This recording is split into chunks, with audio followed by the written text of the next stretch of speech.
अस्सलामुअलैकुम, मैं हूं अब्दुल बासित और आप देख रहे हैं हमारा YouTube channel Abi Khan chemistry.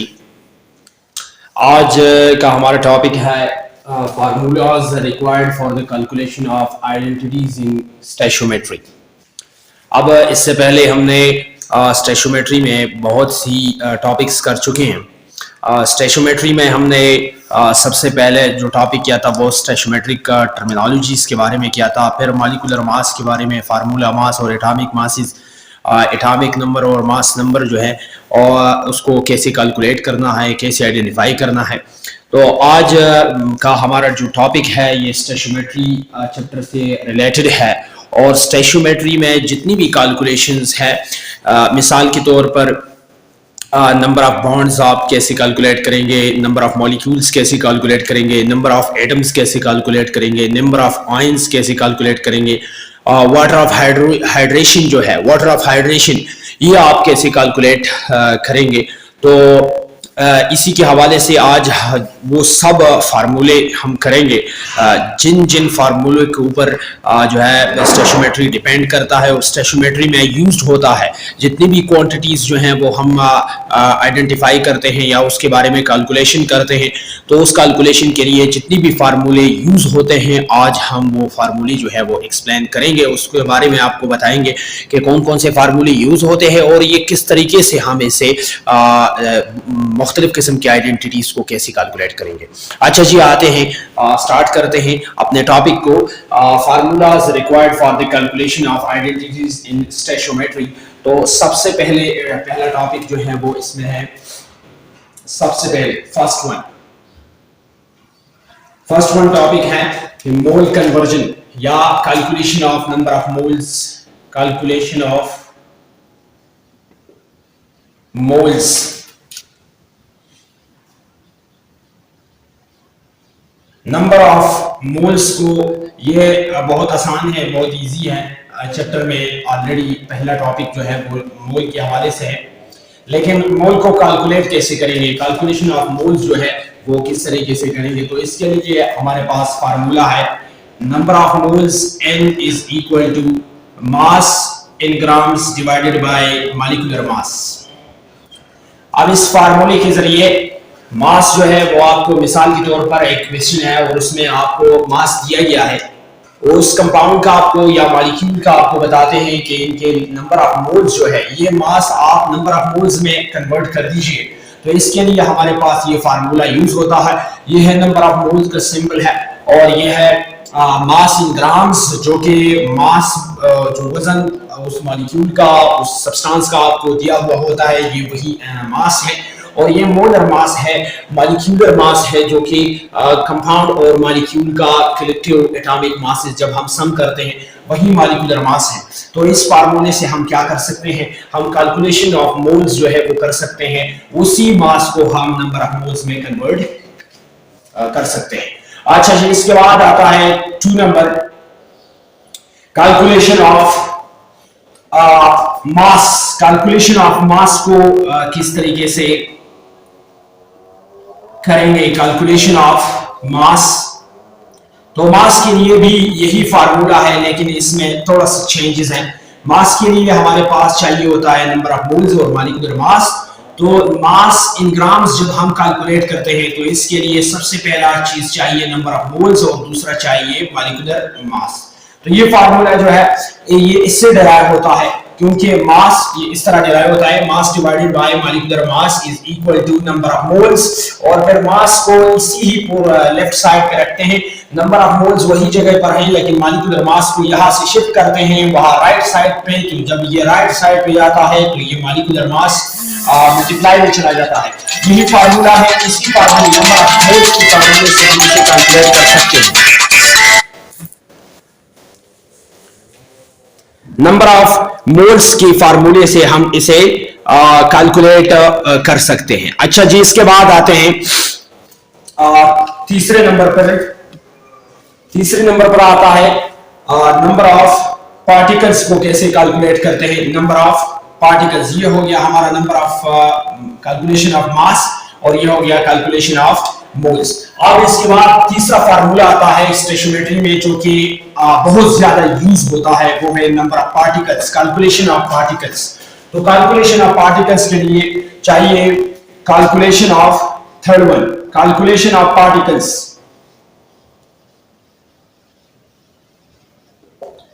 Calculation of particles।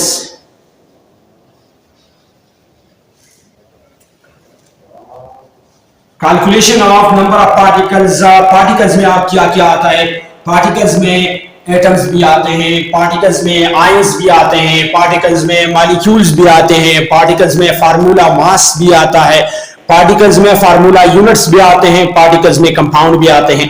तो ये सब जो है एटम्स हो, आयंस हो, मॉलिक्यूल्स हो या जितनी भी चीजें हैं, न्यूट्रॉन्स हो, प्रोटॉन्स हो, इलेक्ट्रॉन्स हो, ठीक है जी, ये सब जो है इस पार्टिकल्स में आते हैं, लेकिन इसके लिए अलग अलग फार्मूला है।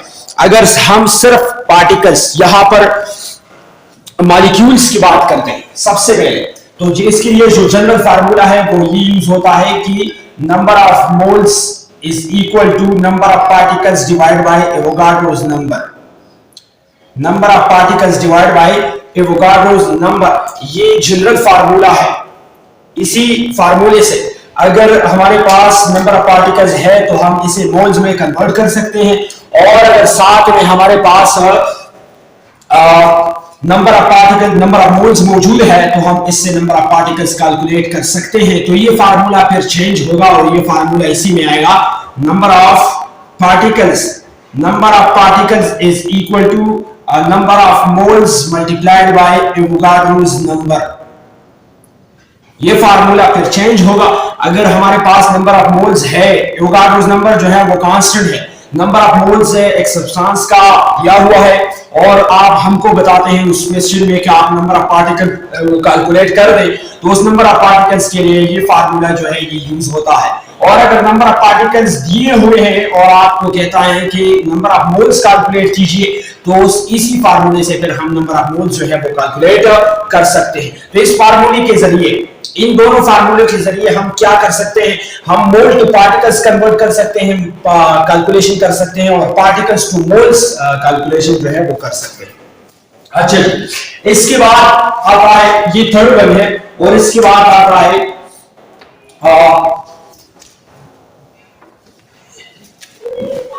इसके बाद चौथा फार्मूला है वॉल्यूम कन्वर्जन। वॉल्यूम कन्वर्जन जो है वो हमारा, या volume calculation, calculation of volume, calculation of volume, calculation of volume जो है वो इसी फार्मूले से हम करेंगे, कैलकुलेशन ऑफ वॉल्यूम या volume calculation, sorry, calculation of volume calculation. Volume calculation, volume calculation के लिए हमारे पास फार्मूला है, number of moles is equal to volume divided by molar volume, divide by molar volume. अब इसी फार्मूले में हम नंबर, अगर वॉल्यूम एक सब्सटेंस का दिया है, गैसियस सब्सटेंस के लिए ये यूज होता है या लिक्विड्स के लिए भी यूज हो सकता है ये फार्मूले। तो अगर वॉल्यूम एक सब्सटेंस का दिया हुआ है और हम नंबर ऑफ मोल जो है वो कैलकुलेट करते हैं, तो इसी फार्मूले को हम फॉलो करके नंबर ऑफ मोल्स कैलकुलेट कर सकते हैं। लेकिन यहां पर जो है वॉल्यूम कैसे कैलकुलेट करेंगे, तो वॉल्यूम के लिए फिर ये फार्मूला होगा, volume of any substance, volume of any substance is equal to number of moles multiplied by molar volume, multiplied by molar volume। ये molar volume जो है, जब any gas का 1 मोल का, 1 मोल सब्सटेंस जितना भी वॉल्यूम रखता है, 1 मोल ऑफ द सब्सटेंस जितना भी वॉल्यूम ऑक्युपाई करता है, उस वॉल्यूम को हम कहते हैं मोलर वॉल्यूम। और जनरली आइडियल केस में ये मोलर वॉल्यूम जो है, molar volume is equal to 22.4 decimetre cube है, 22.4 डेसीमीटर क्यूब। और अगर हम इसको सेंटीमीटर क्यूब में लेते हैं तो मोलर वॉल्यूम फिर हो जाएगा 22.400 सेंटीमीटर क्यूब। ठीक है जी, क्योंकि इससे फिर 1000 से मल्टीप्लाई करते हैं, जब 1000 से मल्टीप्लाई करते हैं तो ये आएगा, जब 1000 से डिवाइड करते हैं तो डेसीमीटर क्यूब में चेंज होगा। ये चेंजिंग, ये कन्वर्जन फैक्टर्स हैं, इंशाल्लाह आने वाले लेक्चर में कन्वर्जन फैक्टर्स ही करेंगे। लेकिन ये मोलर वॉल्यूम है, 1 मोल ऑफ एनी सब्सटेंस जो कि उसका नंबर ऑफ मोल जो है वो 1 के बराबर हो, जितना वॉल्यूम ऑक्युपाई करता है उस वॉल्यूम को हम कहेंगे मोलर वॉल्यूम। और ये डेसीमीटर क्यूब में 22.4 है, और अगर सेंटीमीटर क्यूब में हम लेते हैं तो 22,400 सेंटीमीटर क्यूब बन जाते हैं इससे। तो ये हो गया मोलर वॉल्यूम, और ये फार्मूला है, इसके जरिए अगर number of moles any substance का, किसी भी सब्सटेंस का नंबर ऑफ मोल्स हमारे पास मौजूद है तो हम इससे वॉल्यूम जो है उस सब्सटेंस का वॉल्यूम कैलकुलेट कर सकते हैं कि इस सब्सटेंस का वॉल्यूम कितना होगा, क्योंकि मोलर वॉल्यूम से डायरेक्ट ही मल्टीप्लाई करते हैं इस 22.4 डेसीमीटर क्यूब से। अब डेसीमीटर क्यूब यहाँ पर इसलिए यूज होता है कि वॉल्यूम का जो स्टैंडर्ड यूनिट हम लेते हैं या एसआई यूनिट लेते हैं तो इसका स्टैंडर्ड यूनिट जो है वो डेसीमीटर क्यूब है। इसी वजह से इसी फार्मूले में हम स्टैंडर्ड यूनिट ही यूज करेंगे, 22.4 डेसीमीटर क्यूब वाला मोलर वॉल्यूम यूज करेंगे। इसी फार्मूले से हम दो काम कर सकते हैं, एक कर सकते हैं मोल कन्वर्जन इसी फार्मूले से करेंगे, और अगर वॉल्यूम कन्वर्जन है तो वॉल्यूम कन्वर्जन जो है वो इस फार्मूले से कर सकते हैं। अच्छा, इसके बाद फिफ्थ वन फार्मूला है, फिफ्थ वन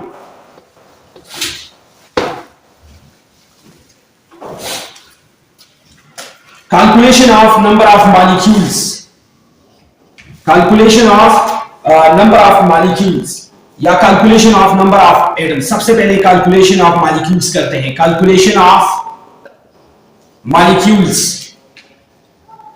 तो calculation of molecules के लिए ये फार्मूला है calculation of molecules, वही फार्मूला यूज करेंगे। नंबर ऑफ, यहां पर n यूज करेंगे, ये हो गया नंबर ऑफ पार्टिकल्स, लेकिन यहां पर पार्टिकल जो है वो मॉलिक्यूल्स है, तो मॉलिक्यूल्स के लिए सेम फार्मूला रखेंगे, number of moles multiplied by Avogadro's number. ठीक है जी, ये फार्मूला जो है ये यूज होता है नंबर ऑफ मॉलिक्यूल्स कैलकुलेशन के लिए या कैलकुलेशन ऑफ मॉलिक्यूल्स के लिए ये फार्मूला यूज होगा। अच्छा जी, अगर न्यूमेरिकल में या एमसीक्यू में आपको कहता है कि आप नंबर ऑफ एटम्स जो है वो कैलकुलेट करें, तो यही फार्मूला यूज होगा, कैलकुलेशन ऑफ एटम्स। फिर ये हमारा 6th वन फार्मूला होगा, 6th वन। ठीक है जी, ये कैलकुलेशन ऑफ मॉलिक्यूल्स ये पहला फार्मूला था, और कैलकुलेशन ऑफ एटम्स जो है ये हमारा 6th वन फार्मूला होगा, कैलकुलेशन ऑफ एटम्स। तो कैलकुलेशन ऑफ एटम्स के लिए यही फार्मूला है, लेकिन इसको थोड़ा चेंज करेंगे। यहां पर भी नंबर ऑफ पार्टिकल्स की बजाय नंबर ऑफ एटम्स होंगे, नंबर ऑफ एटम्स, लेकिन यहां पर जो है multiplied by atomicity, multiplied by atomicity. ठीक है जी, अब ये फार्मूला जो है ये नंबर ऑफ एटम्स की कैलकुलेशन के लिए यूज होता है। अच्छा जी, ये है क्या चीज? अब नंबर ऑफ एटम्स हम कैलकुलेट करते हैं, एक मॉलिक्यूल दिया गया है और मॉलिक्यूल में नंबर ऑफ मोल्स दिए गए हैं। For example 5 mole of H2O, 5 mole of H2O में आप कैलकुलेट कीजिए कि टोटल नंबर ऑफ एटम्स कितने होंगे। तो यहां पर हमें तीन चीजें चाहिए, एक number of moles, number of mole तो 5 मोल से आ गया, एवोगाड्रो नंबर जो है वो कांस्टेंट है, एटॉमिसिटी जो है इस मॉलिक्यूल से हम फाइंड आउट करेंगे कि इस एक मॉलिक्यूल में कितने एटम्स हैं। मिसाल के तौर पर इसके लिए मैं फाइंड आउट करता हूं, तो इसके लिए होगा 5 मल्टीप्लाइड बाय 6.023 into 10 पावर 23 और मल्टीप्लाइड बाय 3, क्योंकि एक मॉलिक्यूल में 3 एटम्स है तो 5 मोल्स में कितने एटम्स होंगे, इस फार्मूले से हम नंबर ऑफ एटम्स जो है वो कैलकुलेट कर सकते हैं। अच्छा जी, अब यही फार्मूला यूज करेंगे, लेकिन इस फार्मूले में थोड़ा सा चेंजेस करेंगे, और उस थोड़े से चेंजेस के बाद हमें एक नया फार्मूला मिल जाएगा। ये 7th फार्मूला हमारे पास होगा, 7th, और इसमें हम क्या कर सकते हैं, नंबर ऑफ बॉन्ड्स जो है वो कैलकुलेट करेंगे, calculation of bonds, calculation of bonds, calculation of bonds के लिए भी यही फार्मूला है, यही फार्मूला है, थोड़ा सा चेंज इसमें आएगा। नंबर ऑफ पार्टिकल्स ये है, लेकिन यहां पर हम यूज करेंगे नंबर ऑफ बॉन्ड्स। ये नंबर ऑफ बॉन्ड्स हम कैलकुलेट करते हैं, इसके लिए नंबर ऑफ मोल्स जो है वो सेम ही रहेगा, एवोगाड्रोस नंबर जो है वो भी सेम रहेगा, multiplied by number of bonds, multiplied by number of bonds in a single molecule, number of bonds in a single molecule. मिसाल के तौर पर सिंगल मॉलिक्यूल, मैं एग्जांपल लेता हूं इस फार्मूले से, मिसाल के तौर पर वही हाइड्रोजन लेता हूं H2 मॉलिक्यूल, और इसमें है 10 मोल ऑफ H2 मॉलिक्यूल है। इन 10 मोल ऑफ H2 मॉलिक्यूल में आप ये डिटरमाइन कीजिए कि इसमें टोटल नंबर ऑफ बॉन्ड्स कितने होंगे। नंबर ऑफ मोल्स इस फार्मूले के लिए चाहिए, ये हो गए 10 मल्टीप्लाइड बाय एवोगाड्रोस नंबर, तो एवोगाड्रोस नंबर ही है Na 6.023 into 10 पावर 23 को इस्तेमाल करेंगे। और बॉन्ड्स जो है कुल हाइड्रोजन में H2 मॉलिक्यूल में कुल नंबर ऑफ बॉन्ड्स कितने हैं, यहां पर 1 है, तो हम इसी में मल्टीप्लाई करेंगे और इसके बाद जो वैल्यू आएगा वो होगा हमारा नंबर ऑफ बॉन्ड्स। अच्छा, इसके बाद अगर मैं इस तरह इस्तेमाल करूं कि 50 ग्राम ऑफ वाटर है और इस 50 ग्राम ऑफ वाटर में टोटल कुल मिला के नंबर ऑफ बॉन्ड्स जो है वो कितने बनेंगे, कितने होंगे। अच्छा, सबसे पहले ये वैल्यू हमें ग्राम में मिल गया है, अब ग्राम से हमें उसी मास कन्वर्जन वाले फार्मूले से, मास कैलकुलेशन वाले फार्मूले से हम नंबर ऑफ मोल्स में कन्वर्ट करेंगे। उसके बाद नंबर ऑफ मोल्स हमारे पास आएगा, मिसाल के तौर पर यहां से हमारा नंबर ऑफ मोल्स जो है वो आ गया, या ये मैं 90 ग्राम लूं तो 90 से कितना आएगा, या 18 ग्राम लूं, 18 ग्राम, ठीक है जी, 18 ग्राम वाटर है, 18 ग्राम वाटर के जो नंबर ऑफ मोल्स में हम कन्वर्ट करते हैं तो ये 1 आएगा, मल्टीप्लाइड बाय एवोगाड्रोस नंबर वही का वही रहेगा, और यहां पर जो है टोटल नंबर ऑफ बॉन्ड्स जो है वाटर मॉलिक्यूल में ये 2 है, तो 2 से मल्टीप्लाई करेंगे इस 18 ग्राम वाटर में, हमें इसके बाद कैलकुलेशन के बाद मिलेगा कि इस 18 ग्राम वाटर में कितने नंबर ऑफ बॉन्ड्स मौजूद है या कितने बॉन्ड्स हैं, वो हमें इस फार्मूले से हम इसको कैलकुलेट कर सकते हैं, नंबर ऑफ बॉन्ड्स को इस फार्मूले से कैलकुलेट कर सकते हैं। अच्छा जी, जल्दी से इसे स्क्रीनशॉट लीजिए और इसके बाद मैं नेक्स्ट फार्मूले की तरफ जाऊंगा।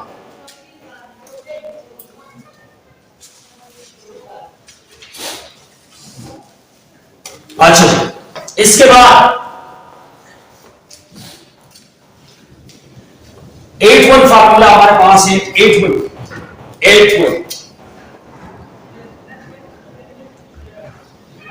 8-1 फार्मूला है कि हम calculation of number of electrons को, कैलकुलेशन ऑफ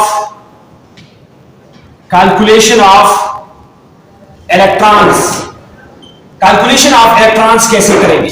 तो कैलकुलेशन ऑफ इलेक्ट्रॉन्स के लिए क्या है, यही सेम फार्मूला है, ठीक है जी। नंबर ऑफ, यहां पर नंबर ऑफ पार्टिकल्स की बजाय नंबर ऑफ इलेक्ट्रॉन्स लेंगे, ये हम कैलकुलेट करते हैं, इसी वजह से लेफ्ट साइड पे रखते हैं। नंबर ऑफ मोल्स वही का वही होगा, number of Avogadro's number multiplied by Avogadro's number, और इसी के साथ साथ जो हम यहां पर यूज करेंगे multiplied by number of electrons, multiplied by electrons in a single molecule, single atom और सिंगल मॉलिक्यूल भी हो सकता है, एटम भी हो सकता है, कोई भी चीज हो, आयंस भी हो सकते हैं। आयन में मिसाल के तौर पर मेरे पास आयन दिए हुए हैं CO2 माइनस CO3 माइनस 2, ये हमारे पास एक आयन दिया हुआ है और इसका नंबर ऑफ मोल्स है, मिसाल के तौर पर 5 मोल्स ऑफ कार्बोनेट आयन में टोटल नंबर ऑफ इलेक्ट्रॉन्स जो है वो कितने हैं। अब सबसे पहले इन इलेक्ट्रॉन को जो है आपने कैलकुलेट करना है। इलेक्ट्रॉन कार्बन में जो है टोटल, यहां पर नंबर ऑफ मोल्स की बजाय हम 5 लिखेंगे, एवोगाड्रोस नंबर की बजाय हम एवोगाड्रो नंबर ही रखेंगे, और नंबर ऑफ इलेक्ट्रॉन्स जो है वो कार्बन में टोटल 6 है, प्लस ऑक्सीजन में 8 इलेक्ट्रॉन है, मल्टीप्लाइड बाय 3 से होगा 24 होगा, और ये -2 है तो +2 यही होंगे, 8 और 24 इससे आएगा हमारे पास 32, कुल मिला के 32 इलेक्ट्रॉन इस एक आयन में मौजूद है। अब यहां पर अगर आयन दिया गया है तो आयन में आप कैलकुलेट, सिंगल आयन में आपने सबसे पहले इलेक्ट्रॉन कैलकुलेट करने हैं और उसी नंबर से आपने इसे मल्टीप्लाई करना है। मल्टीप्लाई के बाद हमें डिजायर्ड नंबर ऑफ इलेक्ट्रॉन्स जो है वो मिल जाएंगे। यहां पर मैं लिखता हूं 32 इलेक्ट्रॉन। ठीक है जी। तो इस फार्मूले से हम कैलकुलेशन ऑफ इलेक्ट्रॉन्स कर सकते हैं कि calculation of electron, number of moles दिए गए हैं या मास दिया गया है, उस मास से हम direct he number of moles calculate करेंगे, वो नंबर ऑफ मोल्स के बाद हम नंबर ऑफ इलेक्ट्रॉन जो है वो कैलकुलेट करते हैं। अच्छा जी, इसके बाद यही फार्मूला होगा, लेकिन इस फार्मूले को मैं थोड़ा सा चेंज करता हूं प्रोटॉन्स के लिए। ये हमारे पास 9वां फार्मूला होगा, 9वां calculation of protons P plus. इसको हम कैसे कैलकुलेट करते हैं, यहां पर भी नंबर ऑफ प्रोटॉन्स होंगे, ठीक है जी, यहां पर प्रोटॉन्स होंगे, ये फार्मूला है, ठीक है जी। इस फार्मूले से हम नंबर ऑफ प्रोटॉन्स जो है वो कैलकुलेट कर सकते हैं कि एक सब्सटेंस में जो नंबर ऑफ मोल्स में दिया गया है या मास में दिया गया है और उसमें टोटल नंबर ऑफ प्रोटॉन्स जो है वो कितने हैं। तो इसी फार्मूले से हम नंबर ऑफ प्रोटॉन्स कैलकुलेट करते हैं। मिसाल के तौर पर H2 है, H2 100 ग्राम H2 दिया गया है और इस 100 ग्राम H2 में हमें बताते हैं कि टोटल नंबर ऑफ प्रोटॉन्स जो है वो कितने होंगे। ये भी एक आइडेंटिटी है, इसको हम कैलकुलेट करते हैं। 100 ग्राम हाइड्रोजन मॉलिक्यूल्स हैं और उस 100 ग्राम हाइड्रोजन में ये सब्सटेंस दिया गया है, इसमें टोटल नंबर ऑफ प्रोटॉन्स जो है वो कितने होंगे। तो सबसे पहले हमने क्या करना है, हमने नंबर ऑफ मोल्स कैलकुलेट करना है। 100 ग्राम को नंबर ऑफ मोल्स में कन्वर्ट करना है, उसके बाद हमें नंबर ऑफ मोल्स का जो वैल्यू है वो दिया जाएगा। फिर इसके बाद इससे नंबर ऑफ मोल्स को एवोगाड्रो नंबर से मल्टीप्लाई करेंगे और इसके बाद सिंगल मॉलिक्यूल में, क्योंकि वो हाइड्रोजन है, हाइड्रोजन में एक एक प्रोटॉन होता है, तो ये 2 एटम्स है, 2 में 2 प्रोटॉन्स होंगे। तो फिर यही फार्मूले को हम 2 से मल्टीप्लाई करते हैं, क्योंकि सिंगल मॉलिक्यूल में 2 प्रोटॉन्स है। तो इसके बाद जो 100 ग्राम H2 है उसमें टोटल नंबर ऑफ प्रोटॉन्स जो है वो कितने आएंगे, हमें वैल्यू जो है वो इस फार्मूले से मिल सकता है।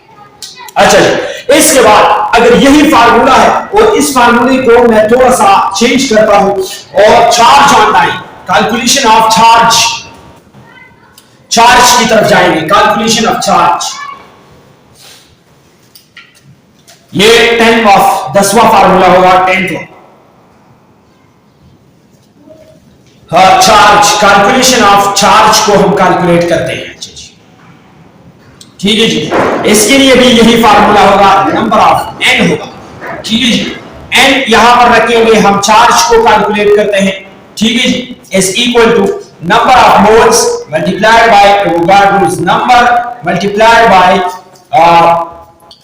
1.67 into 10 power minus 19 coulomb, 1.67 into 10 power minus 19 coulomb, ठीक है जी। क्योंकि ये एक ही पार्टिकल पे इतना चार्ज होता है, या पॉजिटिव हो या नेगेटिव हो, इससे हमारा कोई ताल्लुक नहीं है, लेकिन चार्ज को हम कैलकुलेट करते हैं तो इससे मल्टीप्लाई करेंगे और इसके साथ साथ charge on an ion, charge on single ion, single ion पे कितना चार्ज है, सिंगल आयन पे कितना चार्ज है, उस चार्ज को हम मल्टीप्लाई करेंगे। मिसाल के तौर पर यहां पर मैं इसको देखता हूं, ये कार्बोनेट आयन है, CO3-2 है, या मैं हाइड्रोजन +1 लेता हूं, हाइड्रोजन हाइड्राइड आयन लेता हूं, आप OH- भी ले सकते हैं, CH3+ भी ले सकते हैं, ठीक है जी।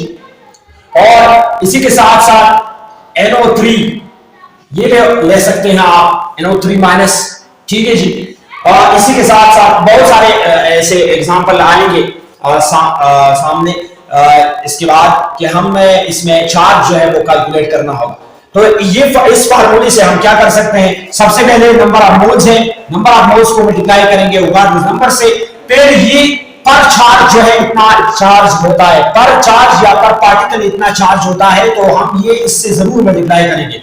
और इसके बाद सिंगल आयन पे कितना चार्ज है, मिसाल के तौर पर ये -2 है, ये -1 है, ये -1 है, ये +1 है, ये -1 है, इससे मल्टीप्लाई करेंगे और इससे मल्टीप्लिकेशन के बाद हमें जो वैल्यू आएगा वो हमारा total number of charge on an ion होगा। क्या होगा, ऑन एन आयन। अच्छा जी, ये 10वां फार्मूला है और इसके बाद जो फार्मूला आता है वो है परसेंटेज कंपोजिशन। इसके बाद परसेंटेज कंपोजिशन आता है, परसेंटेज कंपोजिशन। परसेंटेज कंपोजिशन 11वां परसेंटेज कंपोजिशन। परसेंटेज कंपोजिशन या composition of an atom on the basis of percentage in an element, उसको कैसे आइडेंटिफाई करेंगे? तो इसके आइडेंटिफिकेशन के लिए हमारे पास चाहिए परसेंटेज ऑफ, ये फार्मूला है, percentage of any element is equal to atomic mass of the या total mass of an element. Mass of an element यहां पर यूज करेंगे, mass of element divided by total mass of the compound, mass of the compound और multiplied by 100। इससे हमें हर एक element का जो है एक फार्मूले में, एक कंपाउंड में, एक मॉलिक्यूल में एक एलिमेंट का कितना परसेंटेज है, कितना मिकदार है, कितने मास में वो यूज हो गया है, तो उसको हम कैलकुलेट कर सकते हैं कि परसेंटेज ऑफ ईच एलिमेंट कितना होगा। तो ये इस फार्मूले से हम कैलकुलेट कर सकते हैं। इसको आप थोड़ा सा चेंज भी कर सकते हैं। Percentage of any element, percentage of any element is equal to atomic mass of the element, atomic mass of element multiplied by number of atoms or divided by total mass of the compound multiplied by 100। इस फार्मूले से भी हम कर सकते हैं। अगर आप एक ही स्टेप में नहीं कर सकते तो इसको सिंगल स्टेप में रख दीजिए। मास of the element, atomic mass of the element अलग मल्टीप्लाई करेंगे, नंबर ऑफ एटम्स वो कितने हैं। मिसाल के तौर पर H2O है जी, ये है H2O, और इस H2O को मैं हाइड्रोजन का जो परसेंटेज कंपोजिशन है वो निकालता हूं। तो हाइड्रोजन के परसेंटेज कंपोजिशन के लिए यही फार्मूला भी यूज होता है, ये फार्मूला भी यूज होता है। इस फार्मूले से हम क्या करेंगे, एटॉमिक मास ऑफ हाइड्रोजन लगाएंगे 1 और multiply by number of atoms. Hydrogen जो है वो कितने हैं, नंबर ऑफ एटम्स को हम यहां मॉलिक्यूल के number of, total number of atoms नहीं रखेंगे। यहां पर ये जो नंबर ऑफ एटम्स है ये सेम है, सेम एलिमेंट के होंगे। मिसाल के तौर पर ये हाइड्रोजन है, हाइड्रोजन का एटॉमिक मास मैंने 1 यहां पर लगाया तो यहां पर 2 लगाएंगे। कुल हाइड्रोजन कितने हैं, तो टोटल हाइड्रोजन जो है, टोटल नंबर ऑफ हाइड्रोजन वो 2 है, यहां पर 2 रखेंगे। इसके बाद total mass of the compound कितना है, 18 है, यहां पर रखेंगे और मल्टीप्लाई 100 से करेंगे। तो इससे हमारा जो परसेंटेज कंपोजिशन है हाइड्रोजन का वो निकल जाएगा। अच्छा, इसके बाद आता है परसेंट यील्ड। परसेंट यील्ड को कैसे कैलकुलेट करेंगे? परसेंट यील्ड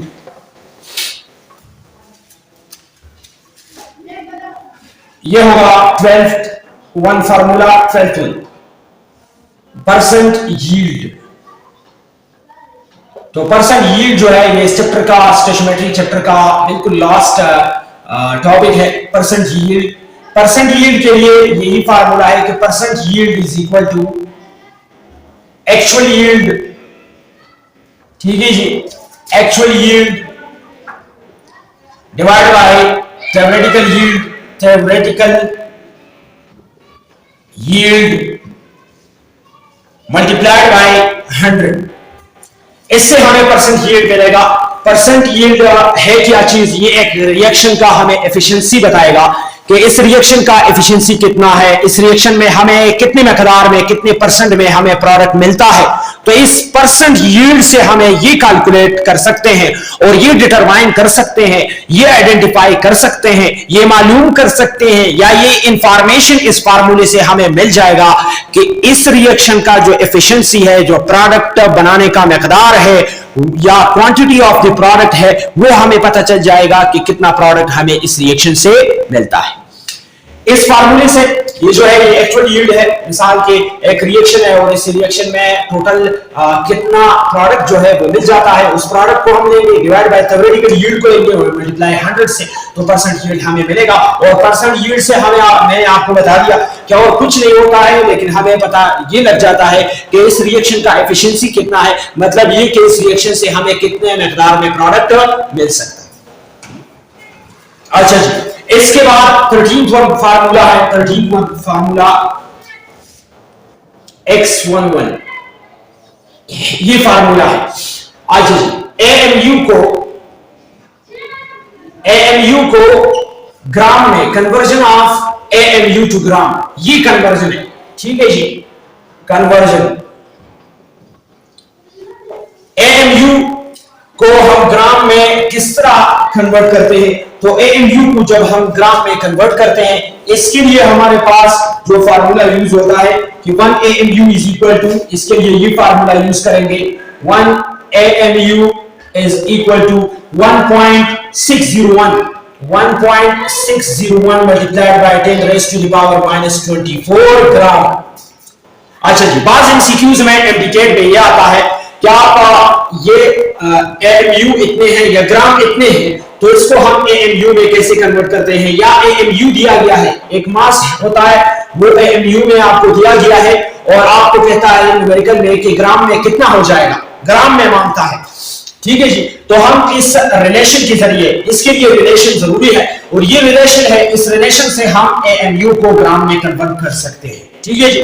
जितनी भी है एएमयू का वैल्यू ये है, इसमें यहां पर इस वैल्यू से कंपेयर करेंगे और कंपैरिजन के बाद हमें मिल जाएगा कि इतने नंबर ऑफ ग्राम्स जो है, या इतना ग्राम ये सब्सटेंस, ये एएमयू ग्राम्स में इतना है। तो इस रिलेशन के जरिए, इस रिलेशन के बिना पे हम एएमयू को ग्राम में कन्वर्ट कर सकते हैं। अच्छा जी, 14th वन फार्मूला है, 14th वन कि ग्राम को एएमयू में कैसे कन्वर्ट करेंगे, एएमयू में, ये भी कन्वर्जन है और इस कन्वर्जन से हम क्या करेंगे, कन्वर्जन से हम ये करेंगे कि ग्राम में एक सब्सटेंस दिया गया है और हमें कहता है कि एएमयू में इसे कन्वर्ट कीजिए, तो इसके लिए हमारे पास फार्मूला है कि 1 gram is equal to 1 gram is equal to 6.023 into 10 power -23 gram, plus 23 AMU, ठीक है जी। ये फार्मूला है और इस फार्मूले से हम क्या करते हैं, इस फार्मूले से हम कन्वर्ट कर सकते हैं ग्राम को एएमयू में, इस फार्मूले से एएमयू को ग्राम में कन्वर्ट कर सकते हैं और इस फार्मूले से ग्राम को एएमयू में कन्वर्ट कर सकते हैं। और ये रिलेशन लाजिमी है, ये एएमयू का रिलेशन है और ये ग्राम का रिलेशन है। इस ग्राम और एएमयू के रिलेशन से हम इन दोनों को, ग्राम और एएमयू को, ग्राम को एएमयू में कन्वर्ट कर सकते हैं, एएमयू को ग्राम में कन्वर्ट कर सकते हैं। तो ये रिलेशन भी, और इस तरीके से भी एमसीक्यूज एमडीकेट में या जो एफएससी का के बाद आपका मेडिकल टेस्ट होता है उस पर उसमें केमिस्ट्री के जो ये टर्मिनोलॉजीज है, एएमयू और ग्राम होता है, इससे थोड़े बहुत, मिसाल के टोटल 60 एमसीक्यूज है तो इसमें 2 या 3 इस किस्म के एमसीक्यूज होते हैं। तो आप इसी रिलेशन से उसे आसानी से वो कैलकुलेशन कर सकते हैं। अच्छा, इसके बाद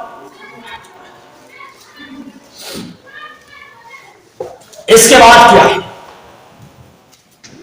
इसके बाद ये है कि हम वाटर ऑफ हाइड्रेशन हमारे पास मौजूद है। वाटर ऑफ हाइड्रेशन को किस तरह कैलकुलेट करेंगे, वाटर ऑफ हाइड्रेशन,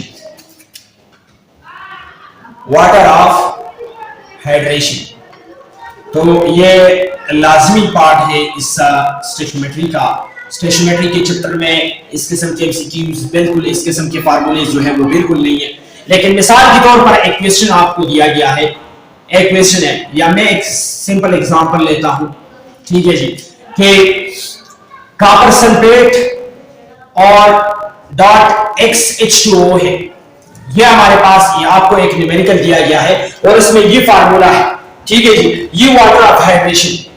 अब हमने x का वैल्यू जो है वो कैलकुलेट करना है और इस किस्म का एमसीक्यूज है कि आप x वैल्यू को फाइंड आउट कीजिए। अगर 0 पॉइंट टोटल जो है, टोटल नंबर ऑफ मोल जो लास्ट हुए हैं इसमें लॉस्ट, वो है 0.03 और इसी के साथ साथ जो टोटल नंबर ऑफ मोल्स है NT इज इक्वल टू 0.15 मोल, ठीक है जी, ये वे मोल है। इस किस्म का एमसीक्यू दिया गया है, आप वाटर ऑफ हाइड्रेशन कैसे कैलकुलेट करेंगे, ये x का वैल्यू जो है वो आपने किस तरह कैलकुलेट करना है। सब ये आपको वैल्यूज दिए गए हैं जो कि गिवन डेटा है, ये डेटा आपको दिया गया है कि इस कॉपर सल्फेट और एक्स हाइड्राइड में XH2O में 0.03 मोल ये हमने हीटअप किया और हीटअप से 0.03 मोल जो है वो लास्ट हो गया। 0.03 मोल का जो यहां पर कॉपर सल्फेट डॉट XH2O है वो लास्ट हो गए, ठीक है। और टोटल जो नंबर ऑफ मोल्स हमने लिए थे वो 0.15 मोल है। अब आप ये कैलकुलेट कीजिए कि ये x जो है x ये कितना होगा, x2 होगा, 4 होगा, 5 होगा, 10 होगा, ये कितने आएंगे। तो ये वाटर ऑफ हाइड्रेशन है और वाटर ऑफ हाइड्रेशन के फार्मूले के लिए हमारे पास सिंपल ट्रिक है, यहां पर कोई कन्वर्जन नहीं है, कोई कन्वर्जन नहीं, याद रखिएगा, रिमेंबर नोटेड दिस पॉइंट कि यहां पर हमें कन्वर्जन नहीं करना है। मोल कन्वर्जन, मोल में ऑलरेडी दिया गया है, मोल कन्वर्जन की जरूरत नहीं है, सिर्फ एक रेशो की जरूरत है। जब भी हम यहां पर x का वैल्यू जो है वो कैलकुलेट करते हैं तो लोवेस्ट वैल्यू को हाई वैल्यू से डिवाइड करेंगे,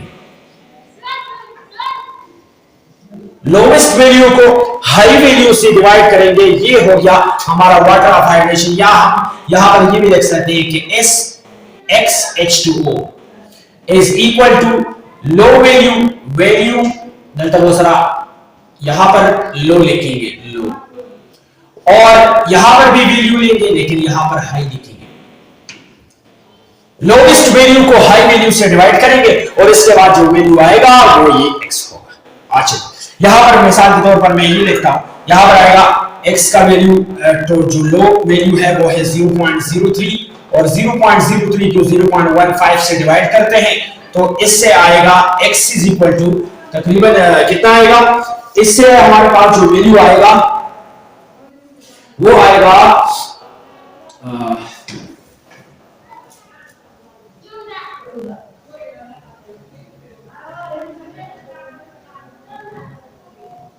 चलिए मैं ये इस फार्मूले में थोड़ा सा चेंजेस करूंगा क्योंकि ये फार्मूला मेरे से 5 नहीं आता है। ये फार्मूला इसके लिए यही होगा, x is equal to highest value high value divide by lowest value से डिवाइड करेंगे। तो जब लोवेस्ट वैल्यू लेंगे x इज इक्वल टू, यहां पर मैं x यही वाटर ऑफ हाइड्रेशन H2O जो है x का वैल्यू निकालता हूं या फाइंड आउट करता हूं, तो x ये हाई वैल्यू यहां पर है 0.15, ये दोनों वैल्यूज दी गई है, एक है 0.15 और एक है 0.03, तो इससे डिवाइड करेंगे, 0.03 से डिवाइड करेंगे, इससे आएगा x of H2O is equal to 5, ये क्या आएगा 5। अच्छा जी, तो यहां पर ये जो x का वैल्यू होगा ये फिर क्या होगा 5, ये होगा कॉपर सल्फेट पेंटाहाइड्रेट, ये सही फार्मूला होगा। और यहां पर जो वाटर ऑफ हाइड्रेशन है वो कितने होंगे 5 होंगे। इस तरीके से हम वाटर ऑफ हाइड्रेशन को जो है कैलकुलेट कर सकते हैं और इस तरह की एमसीक्यूज जो है वो भी MDCAT में आते हैं, इस तरह के एमसीक्यूज, और इस हवाले से एक आता है, 2 आता है, लेकिन लाजिमी है क्योंकि हर एमसीक्यू जो कहीं जो भी टॉपिक से दिया गया हो लेकिन उसका एक ही नंबर होता है, और इस एमसीक्यू जो इस किस्म के एमसीक्यूज देते हैं उसका भी एक नंबर, ये नहीं होता है कि अगर आप ये हल करते हैं तो इसके 5 होंगे, ये वाला एमसीक्यूज हल करते हैं तो इसके 10 होंगे। जितनी भी एमसीक्यूज वो चाहे इजी हो, बहुत डिफिकल्ट हो, वेरी हार्ड एमसीक्यूज हो, लेकिन आपको करने होंगे और हर एक एमसीक्यू भी आप एक नंबर मिलता है। तो वाटर ऑफ हाइड्रेशन के रिलेटेड इस टॉपिक से रिलेटेड थोड़े बहुत एमसीक्यूज जो है वो आते हैं और हम इससे किस तरह हल करेंगे, बस डायरेक्टली इसमें मैंने आपको कहा मास कन्वर्जन की जरूरत नहीं है, नंबर ऑफ पार्टिकल्स कन्वर्जन की जरूरत नहीं है, मोल कन्वर्जन की जरूरत नहीं है, लेकिन सिर्फ आपको ये फार्मूला याद रखना होगा जो कि आपने x का वैल्यू जो है वो फाइंड आउट करना है। न्यूमेरिकल को बिल्कुल नहीं देखना है, आपने सिर्फ वैल्यूज निकालने हैं। वैल्यूज में सबसे हाई वैल्यू जो है उसको सबसे छोटे वैल्यू पे, हाई वैल्यू को लोवेस्ट वैल्यू पे डिवाइड करना है, उससे ये वैल्यू आएगा वो वाटर ऑफ हाइड्रेशन होगा।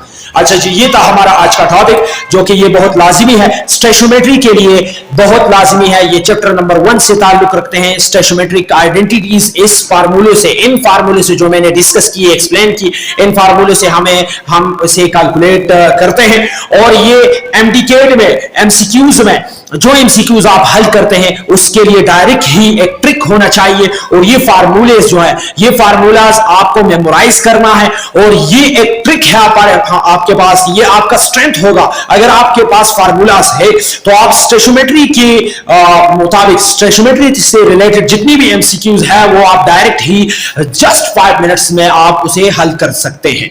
अच्छा, ये था हमारा टॉपिक, और नेक्स्ट वीडियो तक best of luck. Thank you for watching.